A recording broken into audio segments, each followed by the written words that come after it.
Oh my goodness, one of my guys crashed one of our customers' cars today. What am I going to do?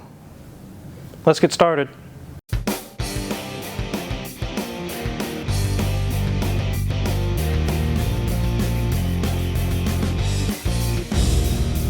Wizard, you are so full of crap. Yeah, no, we don't crash people's cars. We don't do that here. I know some shops that do. We don't do that here. This one actually arrived damaged, and no, we don't do collision repair, and no, we're not interested in fixing your crashed car. The only thing that's going on here, which by the way is no repairs, the customer just wants to ascertain the information. After this wreck happened, it won't start. Is the engine any good? Is the transmission, can you at least get it to start and run?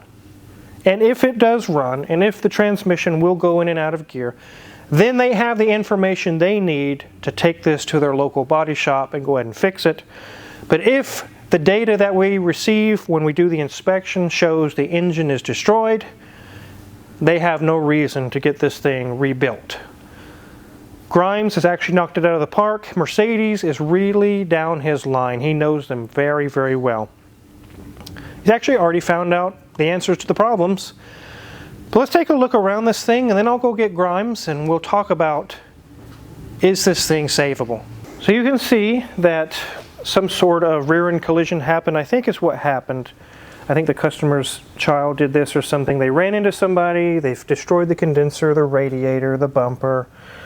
Lots of things are broken all around, and there was multiple different codes that I'll show you here in a minute. Also, this is a 2005 Mercedes E320 CDI. It is a 3.2 liter diesel, which is really cool. It's definitely worth fixing to me. The hood is destroyed. It's all crushed. That's going to need to be replaced as well, but we got it up in the air so we can inspect things. But down this side, everything looks pretty good. The wheels are pretty nice. It says Moda, I think is the brand of wheels there. As we go down through the passenger door, you can see some rough spots here in the paint. I'm not sure what's going on there. It'll probably be solved at the body shop. We come around to the back. It's nice, it's clean, it's not dinged up or beat up, except for a couple of scrapes here in the bumper, which is just paint. It's not dented or damaged. And that side is equally clean as well. Take a really quick tour of the interior, and then I'll go grab Grimes. So I can see why they want to fix this. It's got 106,771 miles. So it is on the high side, but not on the crazy high side that this wouldn't be worth fixing. But classic Mercedes gauge cluster. As we move up, you'll see dash is in great condition. The wood is in great condition as we move down. Has a fun little hidey hole right there. Go down to our infotainment system. Simple controls there. Very classic in Mercedes fashion. I love how they're integrating the digital, and then we've got our standard wheels as well. So I love that added addition for our dual climate control. So move down. Yeah, we've got a few things going on here because things have to get taken apart just so we can make sure everything is working and making sure that transmission does do what it's supposed to do.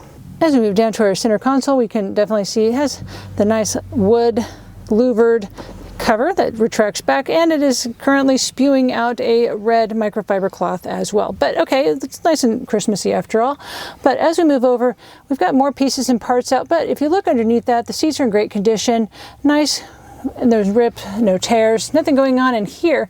And if all these pieces and parts were put back together, the interior would look very, very nice. It's just, we're in the middle of figuring out how is it doing after that nice little bump to the car in front of it. In the back seat, more part storage. If the part is clean and it's an interior part, it's nice to keep it in the car. It's a nice place to keep things so they don't get lost or hurt or damaged out in the actual car. This is the era of Mercedes that I absolutely love. I love those headrests. They can be put up and they can be put back down. And there's usually a button up here in the front that you can push and they go whap and they fall back in. You know, it's great fun when you have kids back there and you want to scare the crap out of them. Headliner's in good condition, nice dove gray.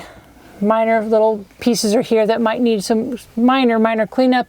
Otherwise, looking in good condition. So here we are, back at the steering wheel. Lovely Mercedes symbol there in the center with some very easy controls on each side to easily reach with our thumbs. So, just a simple, quick little tour here of the interior. I'm really curious to hear what Grimes has to say about this thing. I'm interrupting. Oh no! Moo. Hello. Oh, I know what these are. It's Yeah. a diesel CDI. This one's been wrecked. Oh, no. Yeah. No, chasing a no start issue. And it's a weird one. Yeah. Yeah. It's something I've never seen. Well, these are supposed to be the last Mercedes diesels that are reasonable to keep going. Otherwise, it's just not worth messing with all the trouble with the emissions and the AdBlue, the P tank, and all that stuff. So, Yep. yeah, I was a big fan of these. I had one that got 40 miles per gallon. I'd go like 700 miles on a tank. It was insane. Well, that's Yeah. one of the reasons why this customer, after the accident, won't start. And he's figured out why, but we're going to go over that here in a minute. But Sorry to interrupt. they want to fix this. They really like the car. And like you're saying, they're really cool. Yeah. I wouldn't mind having one, but Yeah, damage doesn't look too severe. yeah. More. Here's a little picture here of the codes that the customer had. It lists EGS failure, like it lost connection, a whole bunch of other things. And kind of, what did you find with the codes? So yeah, with what they provided us, it actually kind of narrowed us down to some sort of a start authorization fault. These things will check the transmission control unit. They'll check the EIS, which is the ignition switch in a Mercedes. Checks the ECU, and once all of those are happy and talking to each other, it'll actually say, okay, you can start this. And everything else is sending the start authorization signal except for the transmission control unit. So, kind of dug into that. I can talk to it, but when I go to view the VIN, it shows all zeros. All zeros. Now, what's weird is these things don't require a transmission control unit to start. So if you unplug it, it takes that out of the equation, and you've pretty much isolated the fault down to something with the transmission of the system. So yeah, I unplugged it. It actually started and ran. Awesome. And so there are a couple sensors inside the transmission that could be causing the start authorization. It's actually the starter lockout, and there's the switch for the position sensor, and then also one for the oil temperature, oil level, and those can fail. So I'm thinking this might be a coincidental failure and not From an accident. caused by wiring the or something. accident. Could be. Yeah. Well, so the EGS and the transmission control, are they actually next to each other where we could look at them? So the EGS is the transmission control. Oh, it EGS is is the the terminology that Benz uses. Okay. And then they have a conductor plate inside the transmission that handles all of the solenoids, the electronics, and everything. And that Well, has those looks switches nice. and sensors and It all is. that. It's pretty nice. They're just kind of deciding is that we're sending to the body shop or not. If the engine was destroyed, it obviously wouldn't be worth it. But we have found that it's might be worth it. Was it a deer? I don't know. It was a truck. I Or think a person? a truck. Yeah. Okay, because it's kind of high, like they Yep. got mad and ran over grandma or Yeah, something. that looks like a hitch dent right Oh, there. yeah, okay. Yeah. Receiver hitch, yeah. So let's take a look in the passenger footwell and kind of the area where Grimes has been looking. Hi. So down here we removed this panel that's in the footwell, and Grimes has been doing some checks. Which one is actually the EGS here, Grimes? So the larger one there on the panel, that's actually the transmission controller. Okay, so you're saying if we unplug that, Yep. it actually will start. Yeah. Wow, because they've had so much trouble it won't start. Let's try it.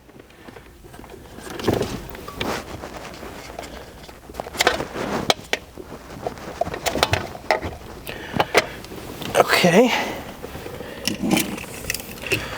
Now obviously we're not going to let this run for very long because it has no coolant, it's been in a wreck. But we need to answer the question, will it run? Is the engine at least healthy enough to run? So let's find out.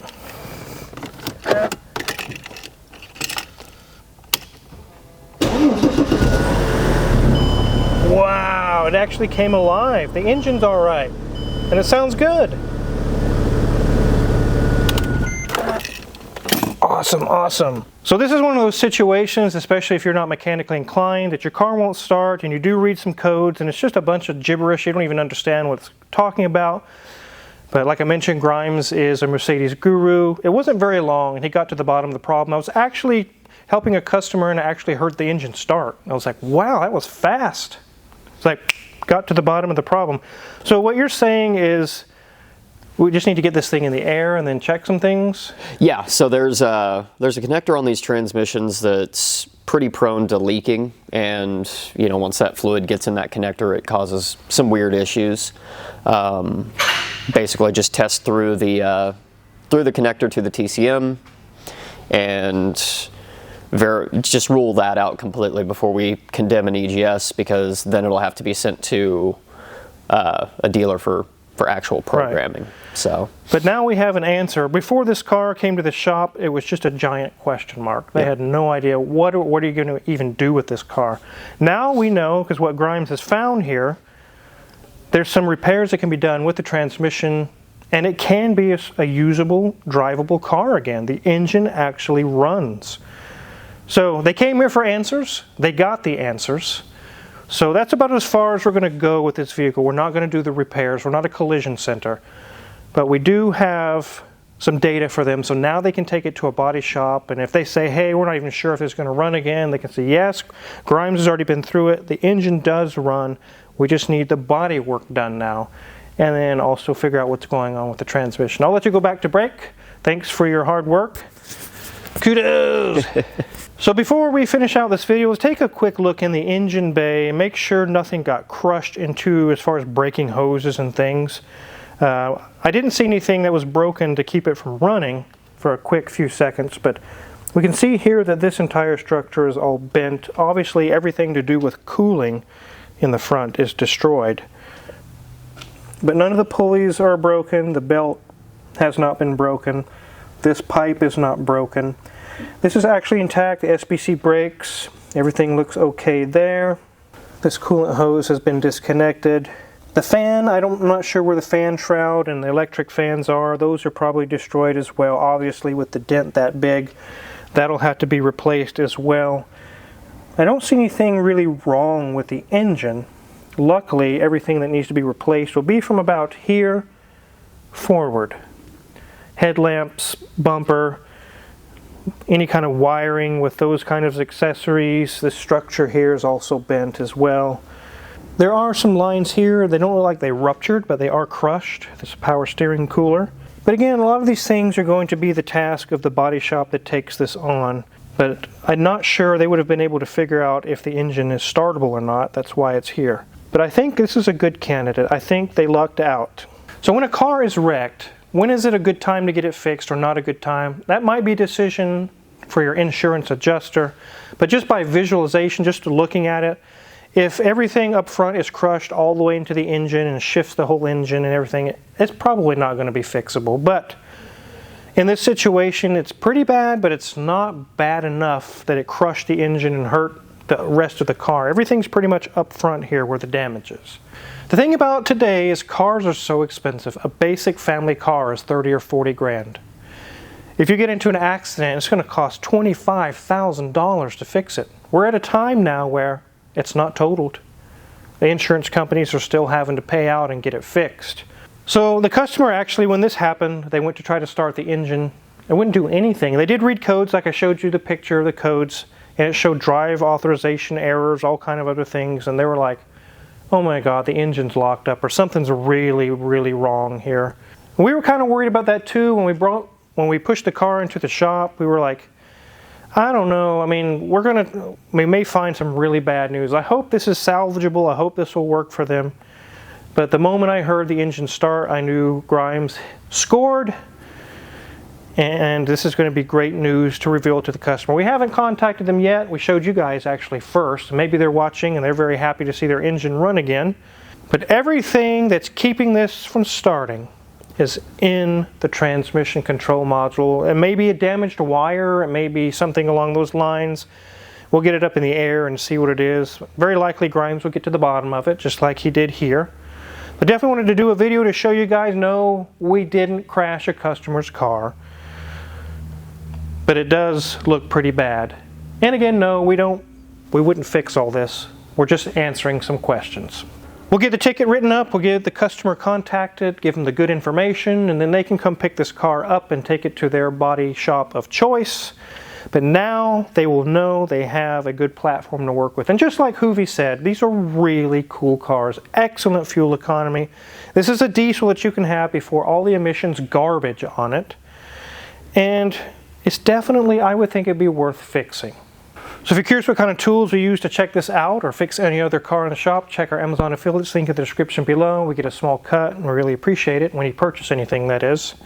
Make sure to check out Mrs. Wizard's Way. She got all kind of cool videos there going on in the link below. Also, make sure to hit the subscribe button here because there's many more cars sitting in the shop, which is more videos for you guys. Thanks for watching.